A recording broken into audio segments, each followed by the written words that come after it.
Di tengah panggung megah Great Hall of the People di Beijing, dua pemimpin paling berpengaruh di dunia kembali duduk satu meja.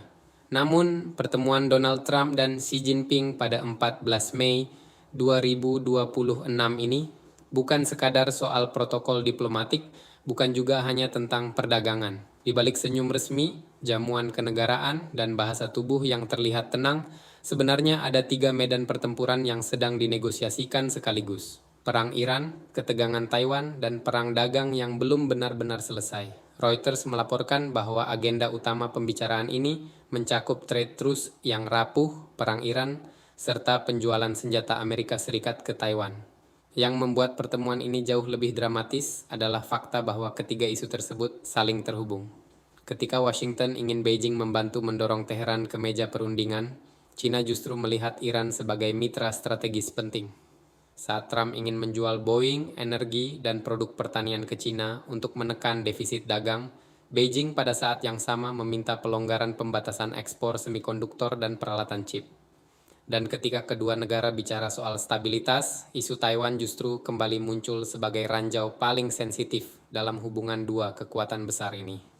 Pertemuan Trump-Xi kali ini berlangsung pada 14 sampai 15 Mei 2026 di Beijing dengan rangkaian agenda yang tidak sebentar. Menurut Reuters, kedua pemimpin dijadwalkan bertemu di Great Hall of the People, mengunjungi Temple of Heaven yang merupakan situs warisan UNESCO, lalu menghadiri jamuan kenegaraan pada Kamis sebelum melanjutkan agenda teh dan makan siang bersama pada Jumat. Secara simbolik, ini dirancang sebagai pertemuan yang hangat. Tetapi secara strategis, suasananya jauh dari santai. Hubungan Amerika Serikat dan China memang sempat memasuki masa jeda lewat trade truce yang disepakati pada Oktober tahun lalu. Dalam jeda itu, Trump menangguhkan tarif 3 digit pada barang-barang Cina, sementara Xi mengendurkan ancaman gangguan pasokan rare earths yang sangat vital untuk industri mulai dari mobil listrik hingga persenjataan. Namun, Reuters menegaskan bahwa gencatan ekonomi ini tetap rapuh, karena kedua pihak masih membawa daftar tuntutan yang besar. Washington ingin lebih banyak akses pasar dan penurunan defisit, sedangkan Beijing ingin pembatasan teknologi canggih dari Amerika Serikat dilonggarkan. Bersamaan dengan itu, perang Iran telah mengubah urgensi pertemuan ini. Reuters menyebut konflik Iran membayangi kunjungan Trump ke China karena diplomasi untuk mengakhiri perang masih buntu dan dampaknya terasa ke jalur energi global. Bagi Washington, China dipandang punya pengaruh tertentu atas Teheran. Tetapi bagi Beijing, Iran bukan sekadar negara mitra biasa. Iran adalah penyeimbang strategis terhadap Amerika Serikat, pemasok energi penting, dan bagian dari kalkulasi kekuatan jangka panjang di Timur Tengah. Inilah sebabnya angle negosiasi tiga front menjadi sangat menarik. Dalam satu pertemuan, Trump tidak hanya datang membawa isu dagang, ia juga datang dengan kebutuhan politik dan geopolitik yang mendesak. Reuters melaporkan bahwa Trump ingin mempertahankan trade truce yang rapuh, mendorong China tetap membuka aliran rare earths, sekaligus mengupayakan langkah yang dapat membantu meredakan perang Iran. Dengan kata lain, Beijing bukan cuma lawan dagang, tetapi juga diposisikan sebagai pemain yang mungkin membantu menyelamatkan stabilitas regional yang sedang runtuh. Di front pertama, yakni perdagangan, kepentingan kedua pihak terlihat jelas dan sangat transaksional. Reuters melaporkan Washington ingin mendorong penjualan Boeing, produk pertanian, batu bara, minyak, dan gas ke pasar China. Sebaliknya, Beijing ingin Amerika Serikat melonggarkan pembatasan atas ekspor advanced semiconductors dan peralatan pembuat chip. Ini penting karena perang teknologi telah menjadi salah satu inti persaingan strategis Amerika Serikat-China. Dalam konteks ini, perdagangan bukan lagi soal angka ekspor-impor semata, melainkan soal siapa yang menguasai rantai pasok industri masa depan. Masalahnya, trade truce yang selama ini tampak menenangkan justru berdiri di atas fondasi yang sangat rapuh. Reuters menjelaskan bahwa kesepakatan sebelumnya lahir setelah Amerika Serikat menahan tarif sangat tinggi dan China tidak lagi menekan pasokan rare earths secara ekstrim. Namun, pada praktiknya isu critical minerals belum benar-benar selesai. Rare earths tetap menjadi kartu tekan strategis Beijing karena material ini dibutuhkan dalam produksi kendaraan listrik, elektronik, dan sistem pertahanan. Jadi walaupun kedua pihak berbicara tentang stabilisasi, sesungguhnya mereka tetap menyimpan alat tekan yang bisa dipakai kapan saja. Di front kedua, isu Iran menjadi ujian paling sulit.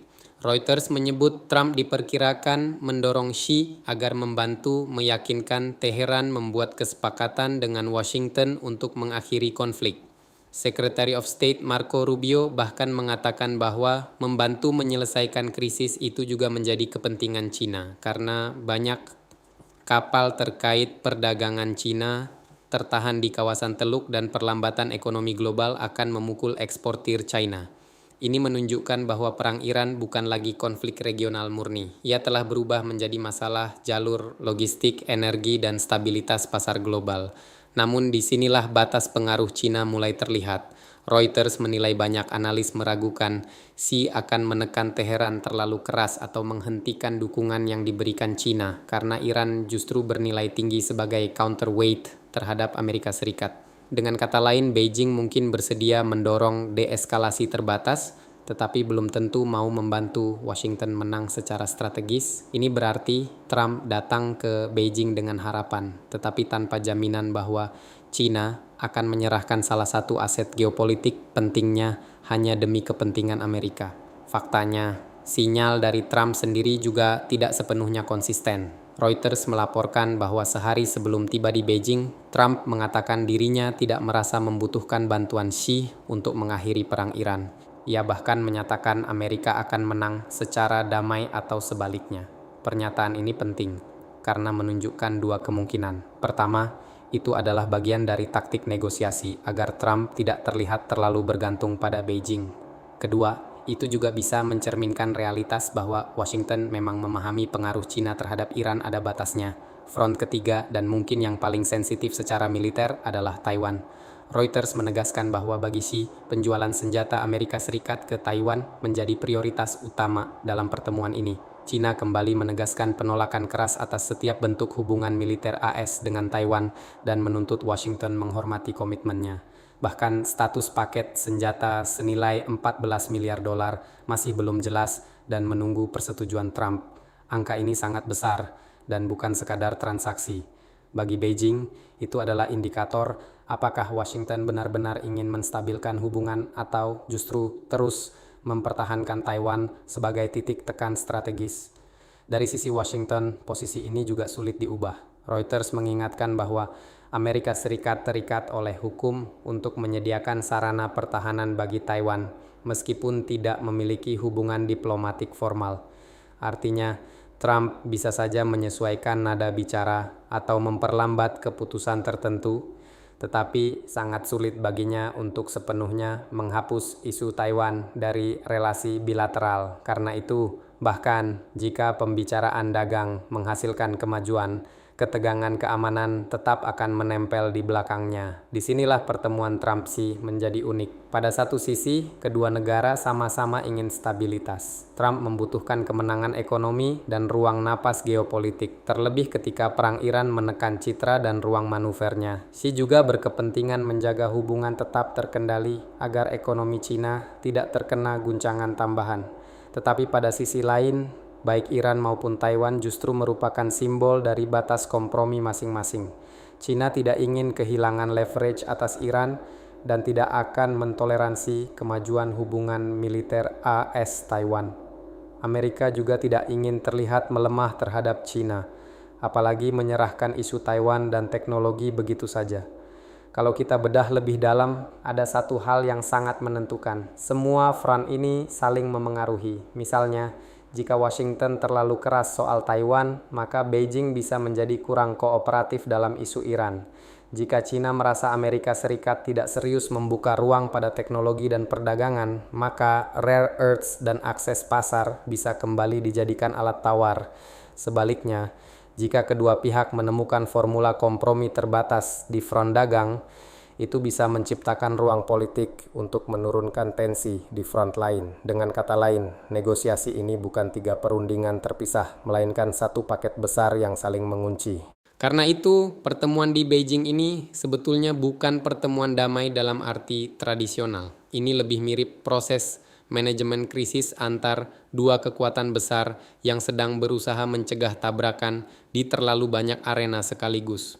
Trade terus harus dijaga agar ekonomi tidak terguncang. perang Iran harus dikelola agar jalur energi dan pelayaran tidak semakin rusak. Isu Taiwan harus dikendalikan agar rivalitas keamanan tidak melonjak menjadi krisis baru. Namun tantangannya, setiap konsesi di satu isu bisa dibaca sebagai kelemahan di isu lain. Itulah mengapa bahasa resmi yang terdengar tenang sering menutupi realitas yang jauh lebih keras. Ketika Reuters menyebut pembahasan mencakup trade, Iran, AI, nuklir, dan Taiwan, itu berarti meja negosiasi ini memuat hampir seluruh inti persaingan global Amerika Serikat dan China saat ini. Bahkan pembahasan soal AI dan chip menunjukkan bahwa kompetisi kedua negara telah bergerak melampaui perdagangan klasik menuju perebutan dominasi teknologi abad ke-21. Maka hasil pertemuan ini tidak harus berupa kesepakatan besar untuk dianggap penting. Kadang yang paling menentukan justru apakah kedua pihak berhasil mencegah situasi memburuk. Secara praktis, kemungkinan hasil paling realistis adalah kemajuan terbatas. Bisa saja ada sinyal positif untuk investasi, pembelian barang-barang tertentu, atau perpanjangan mekanisme dialog. Bisa juga ada retorika lebih lunak soal stabilitas. Tetapi sangat kecil kemungkinan salah satu pihak memberikan konsesi total pada Iran atau Taiwan. Reuters sendiri menunjukkan bahwa banyak analis memandang Xi tidak akan mendorong Teheran terlalu jauh, sementara isu senjata untuk Taiwan tetap menjadi keberatan mendasar Beijing. Artinya, negosiasi tiga front ini lebih mungkin menghasilkan jeda taktis daripada penyelesaian strategis. Maka pertanyaannya sekarang bukan hanya apakah Trump dan Xi bisa mencapai kesepakatan di Beijing. Pertanyaan yang jauh lebih besar adalah, berapa lama dunia bisa bertahan jika dua kekuatan terbesar ini terus menukar kompromi ekonomi dengan tekanan militer, sambil menjadikan Iran dan Taiwan sebagai kartu tawar strategis? Pertemuan ini mungkin terlihat diplomatis di permukaan, tetapi di bawahnya dunia sedang menyaksikan negosiasi tentang arah krisis global berikutnya. Menurut Anda, apakah pertemuan Trump-Xi ini benar-benar membuka jalan damai atau justru hanya menunda benturan yang lebih besar? Tulis pendapat Anda di kolom komentar